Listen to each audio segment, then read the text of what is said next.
Hello दोस्तों, English by Sanjay Kumar Goyal इस channel पर आपका स्वागत है, अभिनंदन है।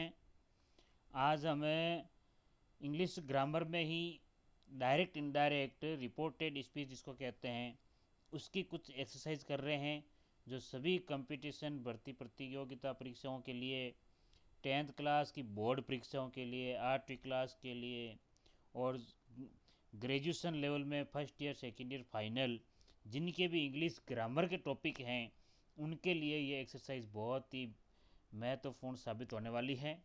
तो देखो किस प्रकार से अपन है जो इनका सॉल्यूशन करते हैं कि डायरेक्ट इनडायरेक्ट में जो एग्जाम्पल हैं उनका साथ में अपन नियमों के बारे में जानकारी हासिल करेंगे और कैसे इनके साथ में है जो किस प्रकार से उनके नियमों में जो सेंटेंस उनके द्वारा परिवर्तन होते हैं वो बात भी हम देखेंगे। तो अपन टाइम वेस्ट नहीं करते हुए देखते हैं, शुरू करते हैं। सबसे पहले आपको बताता हूँ, डायरेक्ट से इनडायरेक्ट बनाने में हमेशा ध्यान रखना एक बात पहले, जो इसमें आपके ये इन्वर्टेड कोमा और ये जो कोमा आई हुई है ना, ये चीज़ें वापस से अपन है जो सेंटेंस में नहीं लिखते। पहला काम यानी इन्वर्टेड कोमा, कोमा, विस्मयबोधक चिन्ह और क्वेश्चन मार्क चिन्ह, ये अपन है जो सेंटेंस में वापस से नहीं लिखते हैं। पहला काम ये, जब भी सेंटेंस को डायरेक्ट से इनडायरेक्ट में बदलेंगे तो उसमें हम उसमें लास्ट में फुल स्टॉप लगाएंगे, वाक्य को साधारण बनाएंगे। पहला काम ये याद रखना भाई। और देखो फिर आगे बात आती है इस से टू को, यानी ये जो पार्ट कहलाता है ना, ये इन्वर्टेड कोमा के बाहर वाला भाग, इसमें आपके से टू को परिवर्तन करना होता है और उसमें कोई किसी प्रकार का चेंज नहीं करते हैं। और इस सेंटेंस में जो इन्वर्टेड कोमा के अंदर वाला भाग होता है, इसमें एक तो प्रोनाउन संबंधित प्रयोग आपके परिवर्तन होते हैं और एक टेंस संबंधी परिवर्तन होते हैं। ये चीज़ें इसमें परिवर्तन होती है। एक समय संबंधी परिवर्तन होता है और एक दोनों सेंटेंसों को जोड़ने के लिए कंजक्शन प्रयोग करते हैं। यानी ये दोनों है ना सेंटेंस, एक ये और एक ये, इन दोनों को अपन यहाँ पर किसी न किसी कंजक्शन से जोड़ेंगे। तो ये बात होती है। चलो अब अपन एग्जाम्पल देखते हैं, एक और देख लेते हैं अपन साथ में इसका। जैसे अगर शेड टू साधारण आता है तो उसको टोल्ड में बदलेंगे और कंजक्शन है तो डेट का प्रयोग करेंगे। ठीक है, पहला काम साधारण वाक्य में। अगर वाक्य प्रश्नवाचक आता है तो उसमें से टू को आस्कर में बदलेंगे और कंजक्शन है जो इफ, कंजक्शन है जो आपके इफ या डब्ल्यू एच वर्ड, इफ या डब्ल्यू एच वर्ड जोड़ेंगे किसमें, वाक्य जब प्रश्नवाचक आता है तब। दूसरा काम, और फिर अगर सेंटेंस में आपको लगता है कि अगर सेंटेंस में यहाँ से ये वर्ब की फर्स्ट फॉर्म से शुरू हो, प्लीज़ काइंडली से शुरू हो या डोंट प्लस फर्स्ट फॉर्म शुरू हो, तो इस प्रकार से अगर शुरू होता है तो उसमें अपन है जो कंजक्शन ये टू लगाएंगे और से टू को वाक्य अनुसार ऑर्डर्ड, एडवाइज्ड, रिक्वेस्टेड इनमें बदल देंगे। अगर सेंटेंस में अपन को पता चल जाए कि भाई ये डोंट प्लस फर्स्ट फॉर्म आ रहा है तो से टू को अपन है जो फॉरबेड में बदल देंगे। किस में बदल देंगे, फॉरबेड में। ठीक है, तो ये कुछ मैंने आपको नियम बता दिए हैं भाई। एक्सक्लेमेटरी सेंटेंस का भी ध्यान रखना, अगर एक्सक्लेमेटरी सेंटेंस में दुख वाली बात आती है तो से टू को एक्सक्लेम्ड विथ सोरो कर देंगे। खुशी की बात आती है तो एक्सक्लेम्ड विथ जॉय कर देंगे और आश्चर्य की बात आती है तो एक्सक्लेम्ड विथ सरप्राइज कर देंगे। ये हमने कुछ डायरेक्ट डायरेक्ट में नियमों की बातें कर ली है। अब देखो अपन करते हैं आगे सेंटेंस सॉल्व। सबसे पहले देखो इस सेंटेंस में the boys said to me, comma, inverted comma शुरू हो रही है, we were watching the game, ये बात है। अब देखो सेंटेंस के लास्ट में फुल स्टॉप है, इसका मतलब से टू को अपन को बदलना है इसमें टोल्ड, यानी पहले वाक्य में यहाँ पर ही केवल चेंज होगा। एक नंबर बात, कंजक्शन जो दे रहा है उसमें अपन डेट लिखना है। क्या लिखना है, डेट। दो परिवर्तन हुए हैं, यानी क्या लिखेंगे वापस अपन, the boys told me that, ये यहाँ तक वाक्य हो गया है। अगला देखो, फिर बात आती है वी लिखा हुआ है। क्या लिखा हुआ है, वी। तो ये जो वी है ना, वी को अपन है जो सब्जेक्ट के अनुसार बदलेंगे। किसके अनुसार, द बॉयज के अकॉर्डिंग। यानी आई और वी वाक्य में आ जाता है तो उसको अपन सब्जेक्ट अनुसार बदलते हैं। यहाँ बहुवचन है तो इसका मतलब इस वी का हो जाएगा दे। क्या हो जाएगा, दे। अब देखो यहाँ पे was were first form plus I है तो हमेशा ध्यान रखना टेंस संबंधित बात, यानी चारों जो प्रेजेंट के हैं वो चारों पास्ट में चले जाएंगे सीधे सीधे, यानी प्रेजेंट सिंपल का past simple, present continuous past continuous, present perfect past perfect, और present perfect continuous past perfect continuous tense. और अगर पास्ट सिंपल आता है तो पास्ट परफेक्ट में, पास्ट कंटिन्यूस आता है तो पास्ट परफेक्ट कंटिन्यूस। यहाँ पे देखो वाज वर्ड दे रखा है, इसका मतलब पास्ट कंटिन्यूस का है, तो ये चला जाएगा हेड बिन में। किस में चला जाएगा? हेड बिन में। तो यहाँ पे वर्क की जगह पर हो जाएगा head been watching the game. Watching, उसमें भी वॉचिंग आएगा, इसमें वॉचिंग आएगा। तो सेंटेंस हो गया ये। क्या बात बताई मैंने आपको, बात ध्यान से सुन लेना। द बॉयज से the boys told me that they had been watching the game, ये इसका आंसर हो गया। कितना अच्छा है। आगे देखो, फिर हम देखते हैं Komal said to her brother I shall meet you at the station tomorrow. Last में टुमारो दे रखा है और फुल स्टॉप है, अपन को इससे कोई मतलब नहीं। फुल स्टॉप हो गया, इसका मतलब से टू को बदलेंगे अपन केवल इसमें पहले में। तो ये आ गया टोल्ड, यानी Komal told her brother, conjunction that लगा देंगे। यहाँ तो काम कंप्लीट हो गया। आई है, इसका मतलब कोमल के अनुसार परिवर्तन होगा, तो कोमल यहाँ पे लड़की है, इसका मतलब यहाँ पे प्रोनाउन लिख देंगे सी। ठीक है।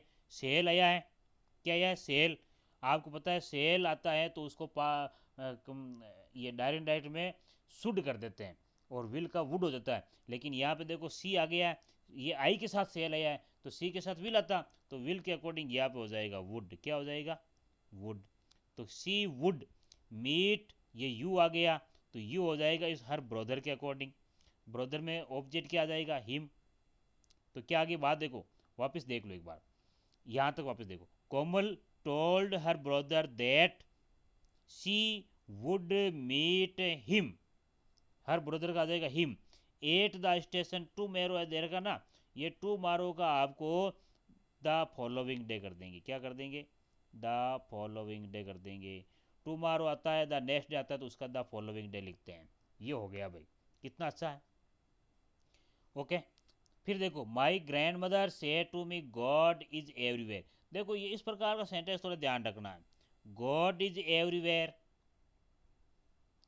Honest is the best policy, the earth moves around the sun sets up in the west, the sun rises in the east. ऐसे कुछ जो वाक्य होते हैं ना, उनको अपन डायरेक्ट चेंज है जो टेंस संबंधी कोई परिवर्तन नहीं करते हैं। पहला काम ये ध्यान में रखना है।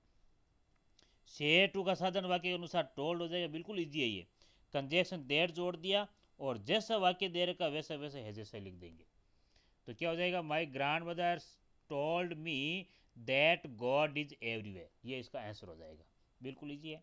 अगला देखो, Rita said to Rahul do you like painting, he said no.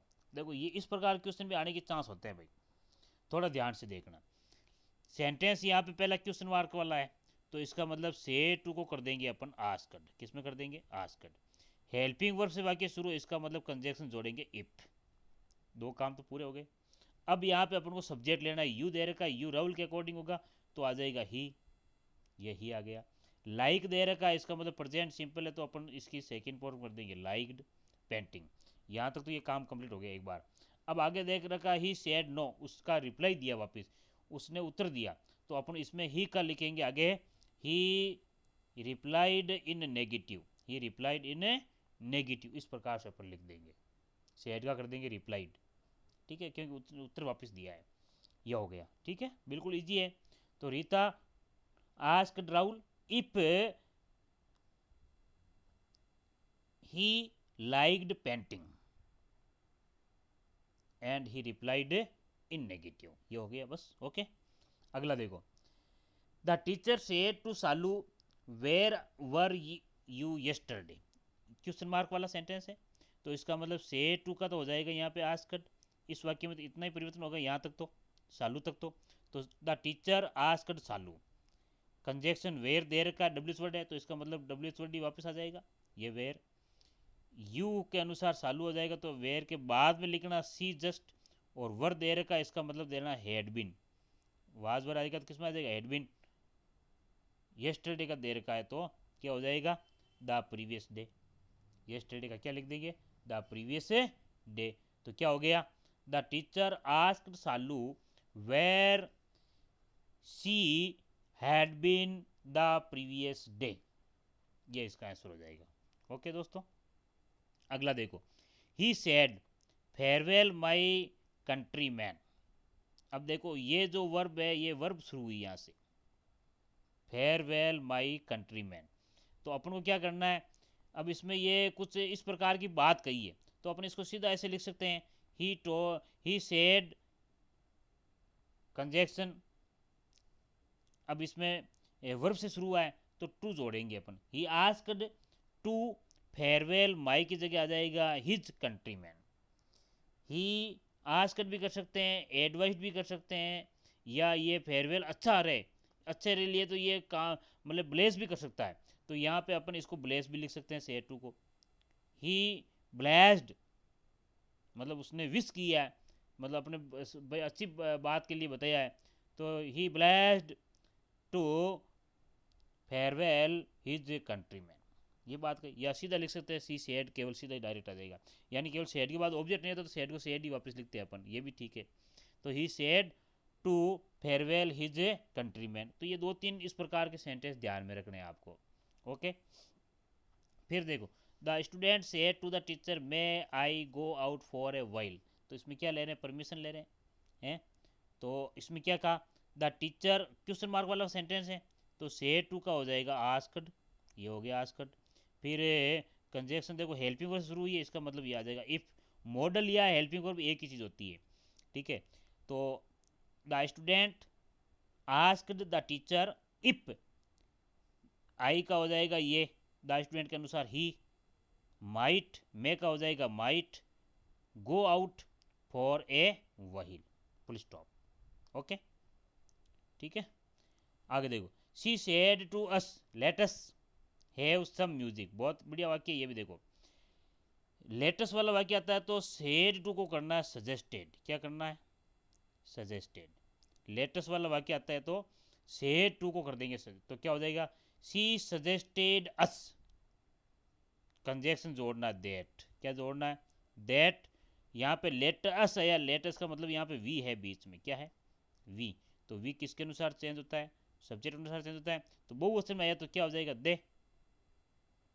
They should, latest वाले वाक्य में शुड लिखते हैं वर्ब के रूप में। तो they should have some music, they should have music some music, ये हो जाएगा। Said to she suggested us that they should have some music.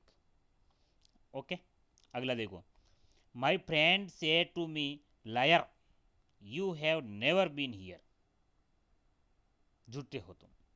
अब देखो, तो यहाँ पे क्या बात कर रहा है वो, मतलब स्टार्टिंग में वो उसको धिक्कार रहा है ना। तो माई फ्रेंड उसको मतलब बात इस प्रकार का कह रहा है, हालांकि सेंटेंस टोल्ड मी कर सकते हैं अपन सीधा इसमें। तो my friend told me that, conjunction that है ना। यू का किसके अनुसार चेंज हो जाएगा, ऑब्जेक्ट अनुसार, यू का ऑब्जेक्ट अनुसार हो जाएगा। तो मी का हो जाएगा आई, हैव बीन का had never been there, here का हो जाएगा देयर। और ये लायर तो इसी को कहा गया है ना, इस प्रकार से कर देंगे अपन, ठीक है। ये कुछ सेंटेंस हमने देख लिए हैं कि भाई डायरेक्ट डायरेक्ट में किस प्रकार का है जो इसमें चेंज होता है। 9 सेंटेंस हमने देख लिए, एक सेंटेंस और देख लेते हैं ना, ठीक है। 10वां सेंटेंस देखते हैं, चलो अभी टाइम ज़्यादा नहीं हुआ है।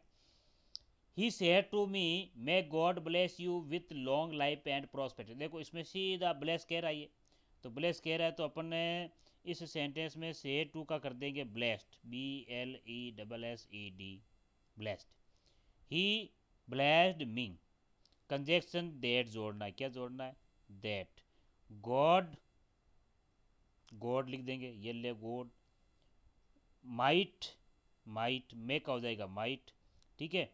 ब्लेस यू के हो जाएगा ऑब्जेक्ट अनुसार है मी, यू का हो जाएगा me. With long life and prosperity, आगे कोई चेंज नहीं। देखो क्या क्या मैंने चेंज बताया, ध्यान रखना। इससे यू का हो जाएगा मी, ओके। और मे का हो जाएगा माइट, ठीक है। इतना ही चेंज है इसमें, देखो आप God might bless me with long life and prosperity, conjunction देर जोड़ देंगे, सेड टू का हो जाएगा ब्लेस्ड।